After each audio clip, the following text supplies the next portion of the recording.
There is a lot to learn from this video. I recommend that this young man be employed to teach his people their history, including the so-called Minister of Abuja.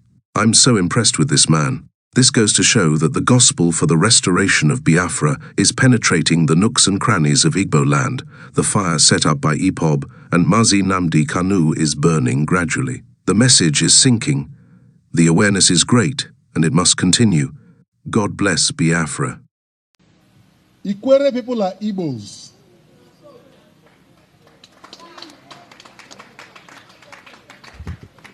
We are not from Benin. Even the late Oba of Benin wrote a book titled, I Remain, Sir, Your Obedient Servant. On page 19, he said he worked in the other districts and he came across the Ikweres and the Ches, who are typical Igbos. So if the custodian of the Benin heritage could on record say that the Ikweres and the Ches are typical Igbos, you are going behind to say you are Benin. Man is saying, no, you are Igbos. Nobody owns Igbo. And there is no superior Igbo. Neither is there an inferior Igbo. Igbo has different language dialects. Ikwere is one of them. As a matter of fact, Ikwere is about the biggest. If you draw the census, Ikwere is the biggest language group in the entire Igbo land. One of our progenitors, late Senator Dr. Obiwale, whose son is here today, became minority leader of the Nigerian Senate. That was an Igbo slot, and it was given to him by his Igbo brothers. We are not begging, it's not a privilege for us to be Igbo. We are not trying to be Igbo. We are not looking for Igbo to protect us. We are Igbos.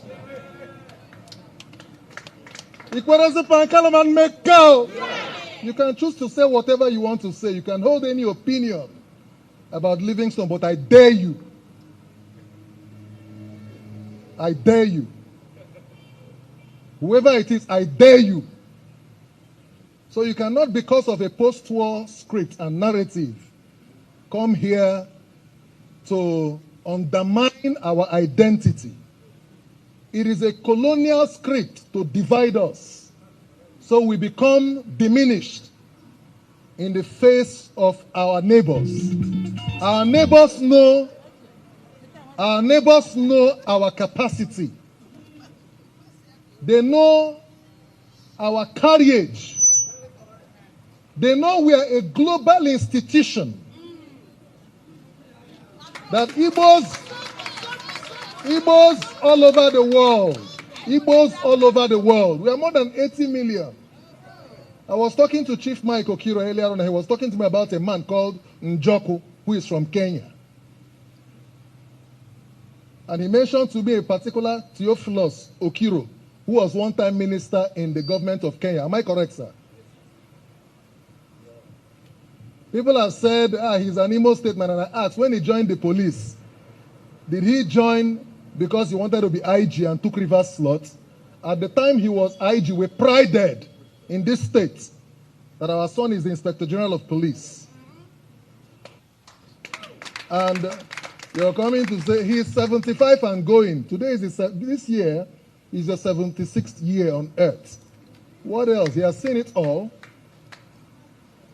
We are not looking for endorsement. We are not looking for recommendation. We are not looking for acceptance. Africa survives on the strength of Igbo. Africa survives on the strength of Igbo. Every Ikwere man you see is an Igbo man. You can choose to deny it. Some of us have been denied several political privileges in this state on account of our stance. They have called us names. You can't trust them. Livingstone can't be trusted. You can't hold him. You can't control him. I'm not looking for anybody to control me or to trust me. Even Jesus Christ was not looking for reputation. But the fact is, I tell you to your face, that's why I say, I dare you. So as we go home, remember that the more than 80 million Igbos around the world are looking up to this arrangement here today for leadership. We are in Cuba. I went through the slave trade manifest, and I realized that Calabar was the largest slave port in Africa. And the largest slaves that were exported from Africa to the rest of the world are Igbo. And we make up majority of most of the black nations, both in Northern America and other African little states, including Fiji and Haiti and the rest of them, Brazil. And we have very prominent sons. Bishop T.D. Jakes has traced his DNA up to Imo State, Oprah Winfrey, Buju Banton, Rihanna, you can even Bob Marley. We are not trying to claim it. It's not something we are not looking for an identity post. We are saying what it is. We are just like the Jews. Dele Farotimi says Igbos are the only ethnic group in Nigeria that can survive very well without the support of government. If we want to govern Nigeria, it's in our hands. But Igbos have to know what they are made of. You must know your onions.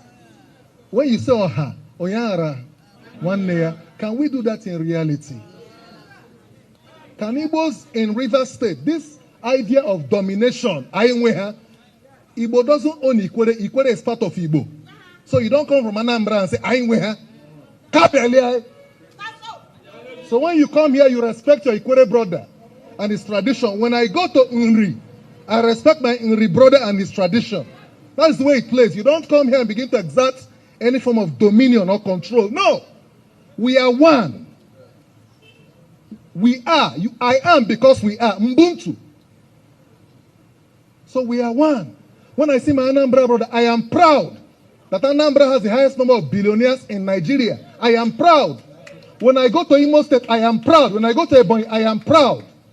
When you come to Rivers State, respect your brothers from Ahoda, from Onelga, Oboibe Mandoni, from Ikwere, from Eche, from Omoma, from Oyibo, including those who have spilled into Eleme, Okrika, and Kalabari, including some parts of Bayelsa. And I told them that Ikwere has an extension in Opobo, even in Boni, that Ikwere, I was telling our brothers today, we have an community in Delta State. There is a kingdom called Eurei. There is a kingdom called Eurei in Delta State. They migrated from Elele. They have a first-class king. In fact, one of their sons is Dr. Samuel Ajogbe, the one-time director of projects of NDDC, ED project. And he confirmed to me I'm an Elele man, but we are in Delta State by virtue of migration.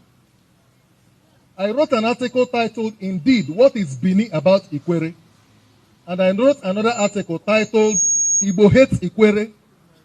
Igbo Hates Ikwere, the dummy they sold to us. Captain Elechi Amadi was confronted by Chidi, Professor Chidi Oswago. Why do you hate Igbo? He said, no, I don't hate Igbo. I am Igbo, but what I wrote against was the attitude and the treatment from the Aron people.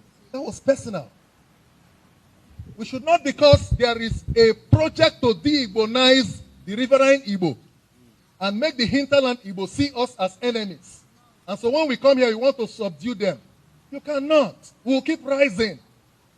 Although some of us here who are holding on to our heritage may not be much, but we need the support of each other to steer this ship. And if our hinterland Igbo brothers do not show us the reciprocal love and brotherhood, the other Ikweres who are willing to hold on to this heritage will hold back because they feel you're not giving them the sufficient protection. There are some Igbo leaders in the past who drove this idea of hate and domination. And today we are finding it difficult to believe in each other. So there's a trust deficit. So it has to be a deliberate and a conscious commitment to bring about the Igbo structure so robust, so that, because Satan does not fight one who has no great destiny. The war against Ndi Igbo is because of the destiny of the Igbos.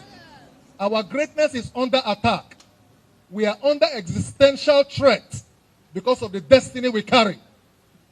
So you must not see them as Ndi Ikwere and Ndi Soma. When somebody comes and says, speak Igbo language, the other time in our meeting at a People's Club, they said, speak Igbo. I started speaking Ikwere. Yes, Ikwere is Igbo. And he got offended. He said, no, speak Igbo. I said, no. This is my own Igbo version. You can't impose another one on me.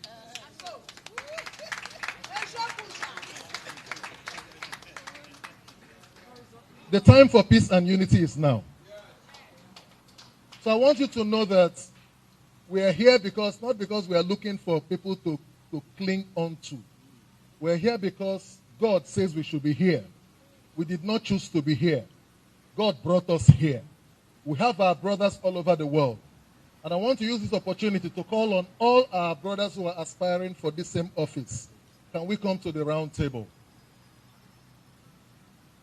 Our brother Dim Uche, Chief Fine Face Amechi, Jackson Omenazo, and the other yet unknown persons. Let's all come on board. Every move to divide us is part of the strategy to destroy us. Let's not give room for it. It's not about Mike Okiro. It's not about me. You can choose to be anything under the 1999 Constitution, so-called. You can, by virtue of the right to freedom of association, choose to create any group. But you know, the more we create too many Igbo groups, the more we are not unified to fight our battles properly. There are too many. Everybody in Igbo land is a king. Everybody is king. It's killing us. It's killing us. Everybody is this.